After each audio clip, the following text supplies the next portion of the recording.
वर्ष 2021 का बजट असाधारण परिस्थितियों के बीच पेश किया गया। इसमें यथार्थ का एहसास भी है और विकास का विश्वास भी। यह बजट सभी वर्गों, बुजुर्गों, युवाओं, महिलाओं, संगठित एवं असंगठित क्षेत्र के मजदूरों, छोटे बड़े उद्यमियों की आशाएं और आकांक्षाओं को पूरा करने वाला है। ऐसे सर्वस्पर्शी और सर्वसमावेशी एवं देश के जन जन के सर्वांगीण कल्याण के प्रति समर्पित आम बजट के लिए मैं आदरणीय प्रधानमंत्री श्री नरेंद्र मोदी जी का अभिनंदन करता हूं और वित्त मंत्री श्रीमती निर्मला सीतारमण जी को और उनकी टीम को बहुत बहुत बधाई। Health and wellbeing, financial capital, inclusive growth, human capital, innovation and R&D, minimum intervention इस बजट के स्तंभ हैं जो भारत के हर क्षेत्र के विकास पर आधारित है। इंफ्रास्ट्रक्चर डेवलपमेंट पर विशेष फोकस किया गया। स्वास्थ्य क्षेत्र में सुधारों को आगे बढ़ाया गया। इंश्योरेंस सेक्टर में FDI की नीति में बदलाव किया। MSME सेक्टर को मजबूती प्रदान की। 7 मेगा टेक्सटाइल पार्क की स्थापना की जो परिवर्तन है। शिक्षा एवं रिसर्च पर विशेष ध्यान दिया गया। ये सभी प्रयास देश में रोजगार सृजन में बहुत बड़ी भूमिका निभा रहे हैं। पहली बार स्वास्थ्य क्षेत्र के बजट 137% की वृद्धि हुई। स्वास्थ्य के क्षेत्र में बजट को 92,000 करोड़ रुपए से बढ़ाकर 2,23,000 करोड़ तक 64,180 करोड़ रुपए आत्मनिर्भर स्वस्थ भारत परियोजना के लिए दिए गए। ये अपने आप में भारत की स्वास्थ्य की तस्वीर बदलने का। कोरोना वैक्सीन पर 2021-22 में 35,000 करोड़ रुपए खर्च किए जा रहे और मोदी जी की सरकार कोविड को भारत से जड़ से खत्म करने के लिए कुछ इसकी गंभीरता होनी चाहिए।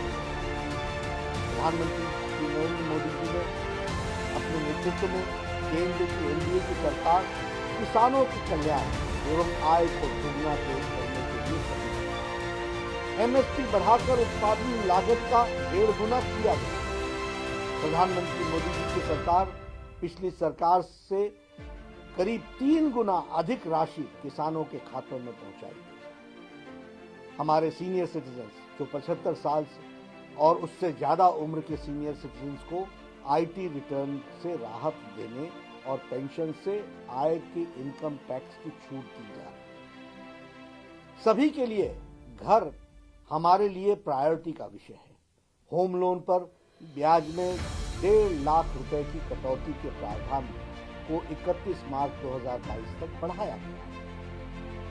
अगर 1938 में चले आ रहे इंश्योरेंस एक्ट में बदलाव एक सकारात्मक कदम जो बहुत दिनों से चर्चा में था लेकिन किया नहीं गया था, उसे प्रधानमंत्री मोदी जी ने आज उसमें परिवर्तन किया। सरकारी बैंकों में 20,000 करोड़ रुपए का निवेश बैंकिंग सेक्टर को मजबूती दिलाएगा। 15वें वित्त आयोग की सिफारिश माने जाने के बाद अब राज्यों को केंद्रीय करों का 30% से बढ़कर 41% उनको हिस्सा मिल सके।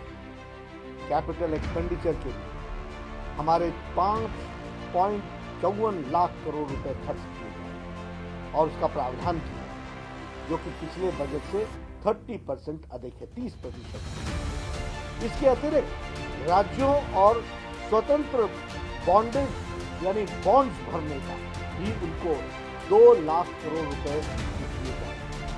हमारे स्वच्छ जल के लिए देश भर में अगले 5 वर्षों में 2.87 लाख करोड़ रुपए का प्रावधान। शिक्षा में 100 से ज्यादा सैनिक स्कूलों को हाई एजुकेशन काउंसिल का गठन करके उनकी विकास की प्राप्ति। 15,000 स्कूलों को आदर्श स्कूल बनाए जाने का प्रस्ताव भी रिसर्च के लिए 50,000 करोड़ रुपए अलग से रखे। आदिवासी इलाकों में लगभग 38,000 करोड़ रुपए की लागत से 750 एकलव्य स्कूल खोले जाने का विचार। अगर मैं महिला सशक्तिकरण की बात करूं तो उज्ज्वला योजना ने जो भारत में तस्वीर बदली, 8 करोड़ बहनों को कनेक्शन मिला, उसने 1 करोड़ महिलाओं को और ये गैस का कनेक्शन पहुंचाने। जम्मू कश्मीर में भी गैस पाइपलाइन योजना की शुरुआत की। टी गार्डन में काम करने वाले हमारी बहनें, हमारी माताएं, उनके विकास के लिए 1,000 करोड़ रुपए का प्रावधान किया गया है, जो उनके विकास में लगाया जाएगा। हमारे जो प्रवासी और असंगठित क्षेत्र में काम करने वाले मजदूर हैं, उस असंगठित क्षेत्र के मजदूरों के लिए अनेक योजनाएं लाई। देश भर में एक देश में एक राशन कार्ड योजना लागू है। यह हमारे मजदूरों के जीवन में बहुत बड़ा परिवर्तन लाएगा। वो गांव छोड़ करके दूसरे स्थान पर काम करने के लिए जाता है, उसे वहां राशन उपलब्ध हो सकेगा, सस्ता राशन, इसकी व्यवस्था। एमएसएमईज के लिए 15,700 करोड़ रुपए का बजट कोरोना संक्रमण के समय छोटे, लघु, सूक्ष्म एवं मध्यम उद्योगों को मजबूत करने की योजना। छोटे कंपनियों की परिभाषा बदलकर इसके लिए पंजीकृत आधार में 50 लाख रुपए से बढ़ाकर 2 करोड़ रुपए दिए जाने का प्रावधान। उसी तरीके से कैपिटल एक्सपेंडिचर को 34% बढ़ाया। यह इकोनॉमी में बहुत बड़ा परिवर्तन लाया। ग्रामीण क्षेत्र में इंफ्रास्ट्रक्चर के विकास के लिए जो आवंटन किया जाता है उसे बढ़ाकर 40,000 करोड़ रुपए किया। रेलवे के लिए 1.10 लाख करोड़ रुपए, सड़क परिवहन मंत्रालय के 1,80,000 करोड़ रुपए अतिरिक्त प्रावधान। बिजली से जुड़े इंफ्रास्ट्रक्चर को मजबूत करने के लिए 3 लाख करोड़ रुपए की अधिक लागत से स्कीम को लॉन्च किया। ये बताता है कि सबका साथ, सबका विकास और सबका विश्वास के मंत्र से प्रेरित है बजट। ये हमारा 2022 का यह गरीबी, किसानों, हमारे जो मध्यम वर्ग के लोग हैं उनको मजबूती प्रदान करने के लिए और राज्य के कोषीय घाटे को काफी हद तक सीमा में रखने वाला, देश के आर्थिक गति को तेज करने वाला बजट। मैं पुनः इस ऐतिहासिक बजट के लिए आदरणीय प्रधानमंत्री जी को और निर्मला जी, हमारी वित्त मंत्री जी को बहुत बहुत बधाई देता हूँ, अभिनंदन करता हूँ। और मैं ये महसूस करता हूँ कि यह बजट देश को जो संक्रमण काल से निकल रहा है उसको एक नया इम्पेटस देगा, एक नई ताकत देगा, एक नए ऊर्जा के साथ आर्थिक जगत को आगे बढ़ाएगा और संपूर्ण विकास के लिए, होलिस्टिक डेवलपमेंट में ये अपना योगदान करेगा। मैं इन्हीं शब्दों के साथ इस बात को आपको बधाई भी देता हूं और यह आगे परिवर्तन लाएगा, ऐसा मैं कहता हूं।